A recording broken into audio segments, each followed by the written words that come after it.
Right, next up is Standard Patter, the album from Fire Up the Sun. So they are a Scottish hip-hop duo. And this was sent to me by Kyle from Voldo way back in May. So that's when it first came out, towards the end of May last year on Graceland Records. So yeah, I'm keen to finally get a chance to talk about this because I've been listening to it for absolutely ages. So throughout the album, you've got Scotland's own MC Burnout on the bars and Swedish producer RC on the beats. And you've got guests Luca and MC Bongo who appear on a few tracks as well. I didn't know anything about any of these artists going into the album, but the opening track immediately put a smile on your face. Yeah. On my face, I should say.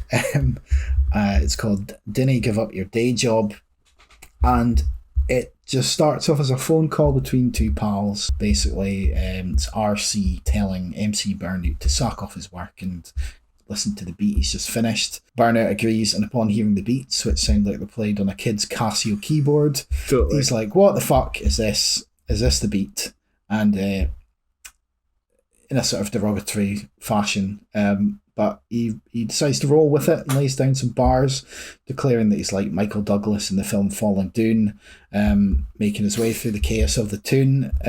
It's totally class. But at the end, RC is like, was that the bars? That was the bars you were telling me about all week? You should have just went to work. So immediately, just full of humour. And actually, the beats sound shitty and the bars sound kind of shitty, but they're actually really, really good and really catchy. So yeah, a really, really cool opener. You forgot to mention the lyric, "I'll see you in fucking leaving. I've got shit to do. You better be believing." I was like, that's fucking class. and there's elements of that all throughout the album. Like, yeah, totally. And then like, so you got that first track, and then the next track, Fire Up the Sun, which is the duo's namesake. Yeah. The fidelity of the beats just skyrockets. Sounds really bright, sunny, polished. The bars are just as measured. Some great lines in there, like, you can't ever see around this problem. If you're throwing the keeper, make sure you lob him. And the simplest song is sung the loudest, standing with a hard on and feeling the proudest. And yeah.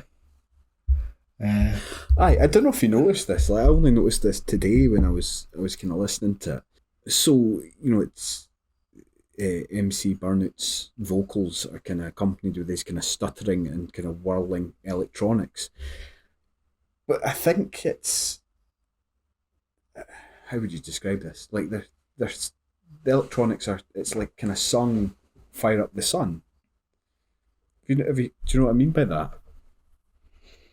No. So it's like, I think it's like almost like computerized vocals of someone singing right. Fire Up the Sun. Right, okay, I see. And FIREUPTH, Sun. Because I just noticed it at the very end. I was like, because just at the very end, you hear them saying Fire Up the Sun, like the electronics just conclude with Fire Up the Sun. And I went back and listened to it a couple of times. I was like, yeah, I think they've just like almost recorded that, and I don't know, they've obviously done something pretty smart with it, and that's what serves as the kind of the instrumentation or the beats or whatever. So that's pretty cool. Yeah, and I mean, don't know if I explained that well enough. Well, no, I totally know what you mean. It's like, it's a melody's been created using vocals that's been sort of modified somehow. But I mean, from those first two tracks, there's already like loads of variety in there straight away, and then it just kind of it continues with that theme. I suppose the constant is the MC Burnout's delivery remains fairly constant, but the beats really change throughout the album. I mean, the third track, Burnt to the Ground, that's the first of two tracks that have got Luca on them, and that's got it opens with like an aching acoustic melody, like played on acoustic guitar. The boy Luca that comes in sounds a bit like Mick Jagger, like singing over the top of Blur's Girls and Boys. It's quite weird, but I think it's really good. Aye, yeah, aye. I've kind of written here. It opens with a kind of melancholic guitar, slowly accompanied by swelling ethereal electronic sounds and strings. Has a brilliant lyric. Never be accused of having small testicles, which that was brilliant. Yeah, and you said it features Luca. Features a number of tracks. Couldn't find that much information on him other than he's born in a squat in Brixton at the age of 19. He was living in a squat. His influences, so this is in, I think, it must be his own website. His influences range from Class A drugs to expensive drugs. The Clash, The Streets, Ian Dury, Tom Waits, and whoever's making decent music. He also sings in a kind of broad English accent. So again, you've got that juxtaposition of kind of MC Burnout's vocals and Luca's vocals, and it has a proper like 90s vibe to it. I think that's where I'm coming from with Blur's Girls and Boys, to be fair. Aye. And I suppose it's similar to the stuff that Voldo have done in the past as well. Yeah, I'd agree with that. There's a lot of good songs here. The next track, recently published, Corrections, it's got a really cool opening, sort of chugging guitars, a really punky drum beat, and then it brings in synths and like a weird sort of dancey bounce to it, and it's really unexpected when that comes in. But by the time it comes back around again, it just sounds like it should be there, and you're just hooked in. And there's the line, "Are you listening? Because you fucking should be." And there's other great lines in that song, talking about a guy coming back from the grave with 2 bullets in his head and 1 in the spine, and about regretting not putting a bet on for Leicester to win the Premier League. Just really interesting lyrics on absolutely every song. I really enjoyed We'll Do It Our Way, which features MC Bongo. I really enjoyed how each of the singers are kind of introduced like... It's almost like a ring announcer announcing their introduction. Really enjoyed MC Bongo on this number. For me, his kind of vocal delivery. I don't know if it's how he kind of accentuates the syllables of each word, but it kind of reminded me a bit like Kneecap. Yeah, that makes total sense. I like. I've written down 2 lines that I like from this song. 3 baldy white cunts trying to be rappers. And march to the beat of rain fucking drum. It's avant-garde jazz, which means fuck every cunt. It's just... That's the best line ever. What did you think of No One Gives a Fuck, Part 3? Well, I don't know about Part 1 and 2. I've not listened to them. I didn't actually check to see if they existed, but I presume they do.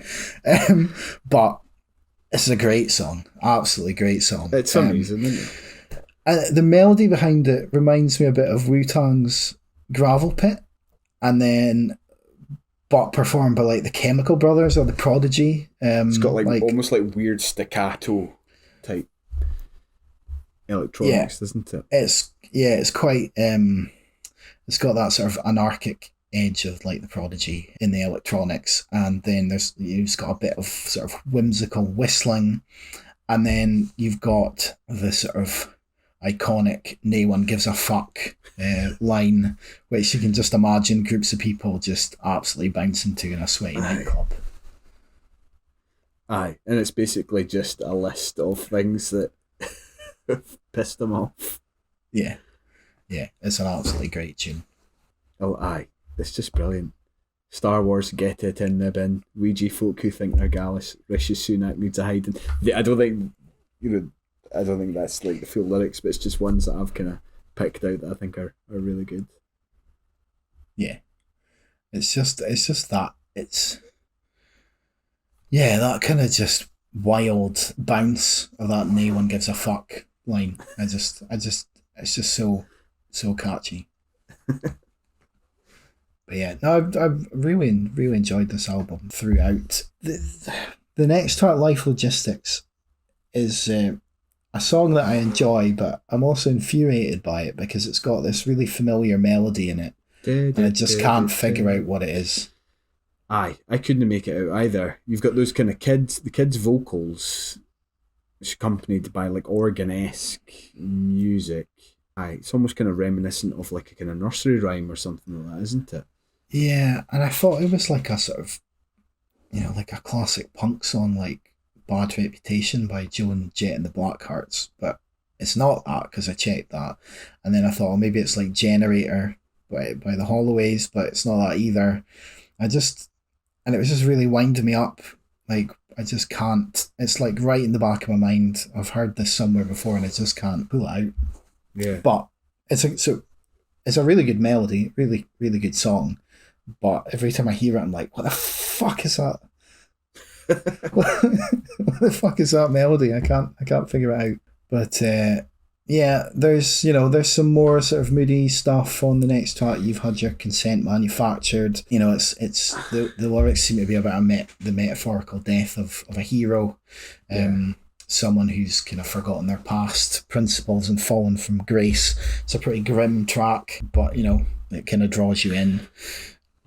Aye, I felt as if you've had your consent manufactured and party for your right to party. I kind of felt like those were two commentaries on like COVID or like the fallout from COVID.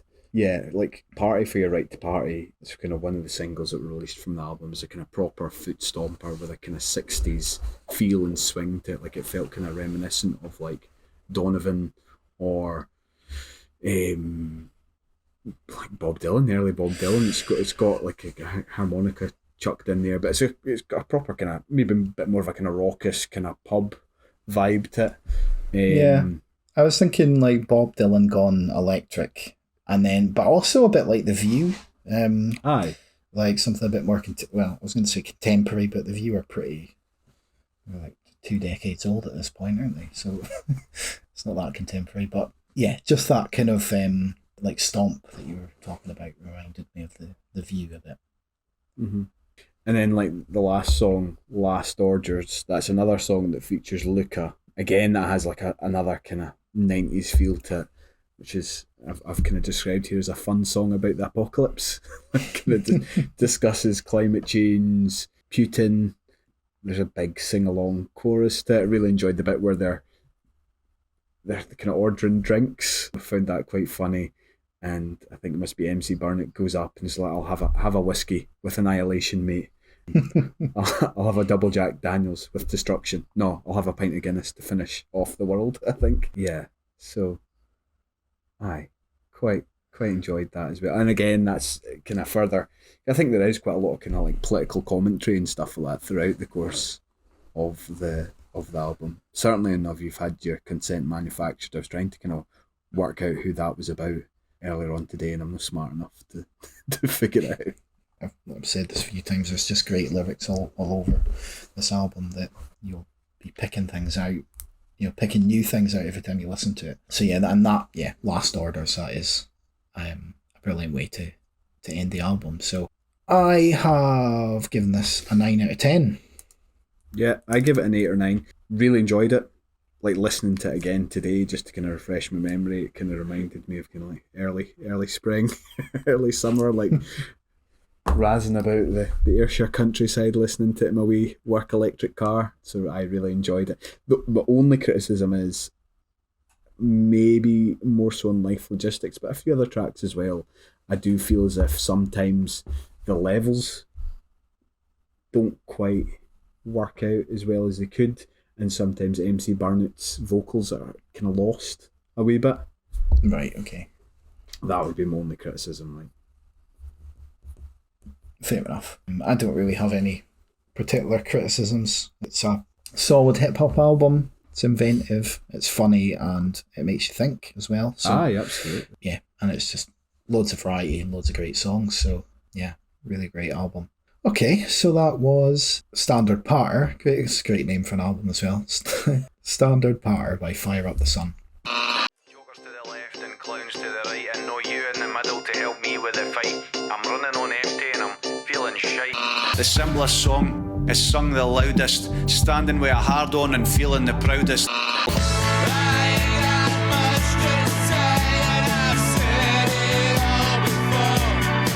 Are you listening?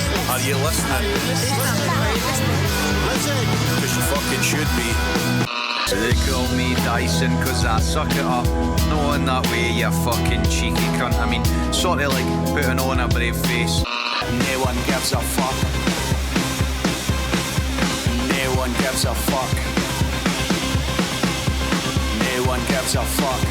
Done Sashi's out of party like it was 1999. It's 21 years later and I'm still on the fucking white.